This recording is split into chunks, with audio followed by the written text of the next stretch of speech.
بسم اللہ الرحمن الرحیم۔ السلام علیکم۔ محترم عزیزو، بحیثیت مسلمان ہم سب کا یہ حق بنتا ہے کہ ہم اپنے آپ کو اپنی تاریخ سے آگاہ رکھیں، چاہے وہ اسلامی تاریخ ہو یا پھر برصغیر کے مسلمان بادشاہوں کی تاریخ۔ ہم سب کا حق بنتا ہے کہ ہم اپنے آپ کو اس تاریخ سے آگاہ رکھیں، اس تاریخ کے بارے میں پڑھیں۔ پیارے دوستو، آج اس ویڈیو میں بات ہوگی سلطان علاء الدین خلجی کی زندگی پر، کہ سلطان علاء الدین خلجی کون تھا، وہ کیسا بادشاہ تھا، اور ہندوستان میں ان کو ایک ولن کے طور پہ کیوں پیش کیا جا رہا ہے۔ یہاں ایک بات بتانا ضروری سمجھوں گا کہ ہندوؤں نے 900 سال تک مسلمانوں کی غلامی کی ہے، اور یہ بات وہ کبھی بھی ہضم نہیں کر سکے اور نہ ہی کبھی ہضم کر پائیں گے۔ اس لیے انہوں نے برصغیر کے مسلمان بادشاہوں کے خلاف طرح طرح کی سازشیں رچائی ہیں، ان کے کردار کشی کی ہے، حالانکہ حقیقت میں ایسا کچھ بھی نہیں ہے۔ پدماوت ایک ہندی فلم میں سلطان علاء الدین خلجی کو جنگلی اور بحرمی جنونی طرز کے ہم جنس پرست نسلی درندے یعنی انسان کے روپ میں جانور کے طور پر دکھانے والے بھارتی ہدایت کار سنجے لیلا بھنسالی یا تو تاریخ کے طالب علم ہی نہیں ہیں، اور اگر ہیں بھی تو انہوں نے اپنی فلم میں جان بوجھ کر سلطان علاء الدین خلجی کی بادشاہت کی تاریخ کو بری طرح مسخ کرنے کی بھونڈی سازش کی ہے۔ ہندوستان میں راجپوت اس بات کو لے کر ہنگامہ برپا کیے ہوئے ہیں کہ اس فلم میں ان کی رانی پدماوتی کی کردار کشی کی گئی ہے، لیکن در حقیقت یہ مسلمانوں کے عظیم سلطان علاء الدین خلجی کے کردار اور فتوحات کے ساتھ ناانصافی کا نہ ختم ہونے والا سلسلہ ہے، جو بالی ووڈ کی اس فلم کے ذریعے شروع کیا گیا ہے۔ مختلف تواریخ کے مطابق 49 یا 50 برس کی عمر پانے والے سلطان علاء الدین خلجی کا پیدائشی نام محمد علی گرشاب خلجی تھا۔ آپ 1266 میں پیدا ہوئے۔ آپ کی جائے پیدائش دلی شہر بتایا جاتا ہے، جبکہ بعض مورخین دلی کے نواحی علاقوں یا ترکی کا حوالہ دیتے ہیں۔ علی گرشاب عرف علاء الدین خلجی کا بچپن ہی سے تعلیم سے زیادہ توجہ سامان حرب، تلوار زنی، نیزہ بازی اور گھڑ سواری کی جانب راغب تھا۔ یہی وجہ تھی کہ انہیں 9 عمری میں ہی بڑے بڑے عہدوں سے نواز دیا گیا۔ مانا کہ علاء الدین خلجی کم تعلیم یافتہ تھے، لیکن مسلم تواریخ کے اکثر مورخین نے انہیں انتہائی نڈر، بے باک، سلجھا ہوا اور انسان دوست بادشاہ شمار کیا ہے۔ وہ اپنے چچا سلطان جلال الدین خلجی کے دستے راست اور لاڈلے سمجھے جاتے تھے۔ یہی وجہ تھی کہ جلال الدین خلجی نے سایہ شفقت میں لیتے ہوئے اپنی بیٹی کا ہاتھ آپ کے ہاتھ میں دیا۔ راجپوتوں، ہندوتوا سے متاثر مورخین سلطان علاء الدین خلجی کو ہی اپنے چچا جلال الدین خلجی کا قاتل مانتے ہیں، لیکن مسلم ثقافت اور سلطان علاء الدین خلجی کی فتوحات کے عینی شاہدین کے مطابق جلال الدین خلجی کے قاتل 2 افراد تھے، جو نہیں چاہتے تھے کہ جلال الدین خلجی شہنشاہت کے مستند پر مزید برجماد رہیں۔ یہ مورخین علاء الدین کے اپنے چچا کے قتل میں ملوث ہونے کے امکان یا خدشے کو رد کرتے ہیں۔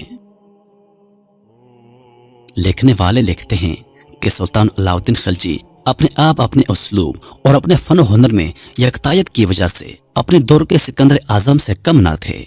پدماوت فلم میں مسلم سلطان کو ملک غافور نامی ہجڑے سے ہم جنس پرستی کے رسیہ دکھانے والے سنجے لیلا بھنسالی شاید اس بات سے قطعی طور پر ناواقف ہیں، یا وہ اس مسلمہ حقیقت کو جان بوجھ کر نظر انداز کر بیٹھے ہیں کہ سلطان علاء الدین خلجی ہی تھے جنہوں نے جسم فروشی کی دنیا سے میڈل مین یعنی دلال کے کردار کی تاریخی نفی کرتے ہوئے اسے بالکل ختم کر دیا تھا۔ اور تاریخ کے طلباء اس بات سے آگاہ ہیں کہ جسم فروش عورتوں کی دلالی کرنے والے یہ ہجڑے شاہی دیوان خانوں میں خواتین کے ساتھ عزت اور احترام کے ساتھ رکھے جاتے تھے، نہ کہ سلطان کی مبین ہم جنس پرستی کے تسکین کے لیے۔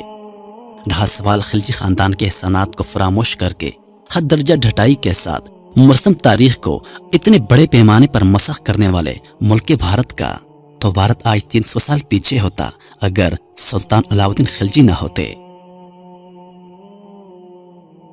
تاریخ کے معروف لکھاری ششادری کماری کے مطابق سلطان علاء الدین خلجی ترکی سے نہیں آئے تھے، بلکہ وہ دلی ہی کے پیداوار تھے، اور انہوں نے 1296 سے لے کر 1316 تک سلطنت دہلی پر حکمرانی کی۔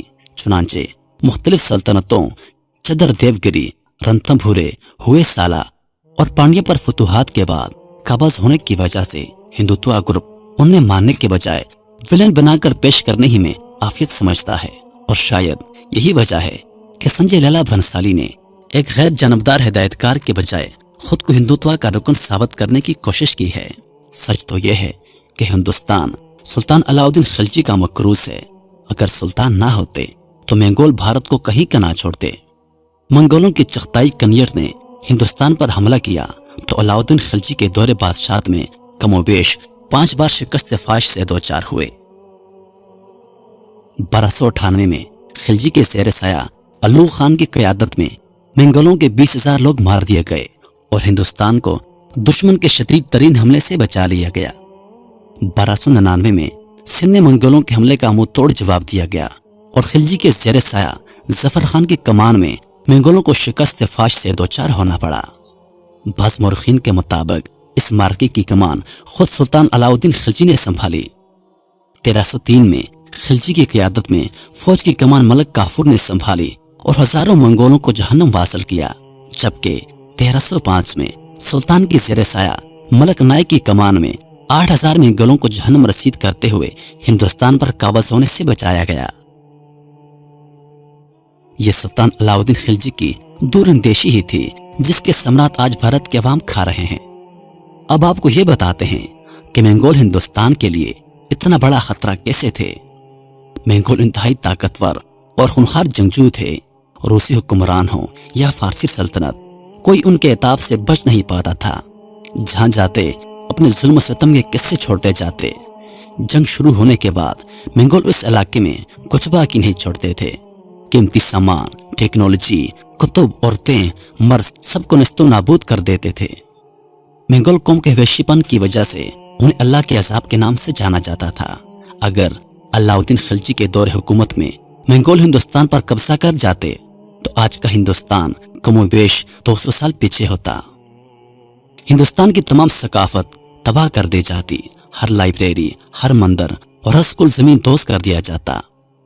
इसकी अजीम मिसाल शहर बगदाद है।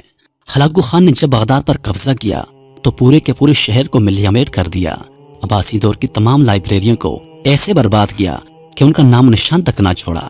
कहा जाता है कि बगदाद की मरकजी नदी में लाखों किताबें जलाकर फेंकने की वजह से नदी के पानी का रंग सियाह और सड़कों पर इंसानी खून कई हफ्तों तक बहता दिखाई दिया। इन मंगोलों के हमलों का अगर दुरुस्त जवाब दिया तो सुल्तान अलाउद्दीन खिलजी और उनके सलारों ने दिया, जिन्होंने दोबारा पलटकर हिंदुस्तान की जानिब पेशकदमी की हिम्मत नहीं की। और ऐसा शख्स पद्मावती के इश्क में इतना फरेफ्ता हो सकता है, यह मुस्लिम मौरखीन सोच भी नहीं सकते। संजय लीला भंसाली ने यह फिल्म एक तारीखी नज़म से मुतासर होकर बनाई है जिसका माखज़ी मुतनाज़े है। आज हम ये बात नहीं कर रहे कि किसने मंदिर पर मस्जिद तामीर की, बल्कि आज हम हिंदुस्तान में जिस सकाफत को देख रहे हैं उसका सेहरा सुल्तान अलाउद्दीन खिलजी के सर जाता है। और आज की भारत माता के सपूत संजय लीला भंसाली ने अपनी इस रोमानवी तख्लीक पद्मावत में एक लम्हे के लिए भी हिंदुस्तान के मुसन सुल्तान अलाउद्दीन खिलजी के हिंदुस्तान पर एहसानात के मुतारफ दिखाई नहीं दिए। किसी एक सेकंड में भी अलाउद्दीन के किरदार को मुस्बत नहीं दिखाया गया। सोने पे सुहागा हमारा सेंसर बोर्ड और हमारी सिनेमा एसोसिएशंस जो धन की लगन में अंधाधुन इस फिल्म की नुमाइश किए जा रहे हैं, जिसकी नुमाइश पर खुद भारत के कई शहरों और कई मुस्लिम ममालिक में पाबंदी आयद है। शायद हम इंटरनेट और गाने बजाने की आड़ में इतने गुम हो चुके हैं कि हमें अपने इस्लाफ की तारीख और उनके किरदारों में कोई दिलचस्पी नहीं रही। वरना और नहीं तो हमारी अदलिया पपी केस के मुलजर पर जुगते मारने के बजाय इस फिल्म की नुमाइश पर पाबंदी का जरूर सोचती, जो दर हकीकत हिंदुस्तान की मुस्लिम तारीख को मसख करने की भोंडी साजिश के अलावा और कुछ नहीं। सुल्तान अलाउद्दीन खिलजी वो बिल्कुल भी नहीं थे जो इस फिल्म में दिखाया गया है। मैं उम्मीद करता हूं कि वीडियो आप दोस्तों को पसंद आई होगी। वीडियो पसंद आ जाए तो लाइक और शेयर जरूर कर दीजिएगा और आने वाली नई वीडियोस के लिए हमारे चैनल को सब्सक्राइब कर दें और साथ में मौजूद घंटी के बटन को जरूर दबा दें ताकि हमारी हर नई आने वाली वीडियो سب سے پہلے آپ تک پہنچے۔ مجھے دیجیے اجازت۔ سانسوں نے وفا کی تو اگلی بار ایک اور ویڈیو لے کر آپ کی خدمت میں حاضر ہوں گا۔ تب تک کے لیے خدا حافظ۔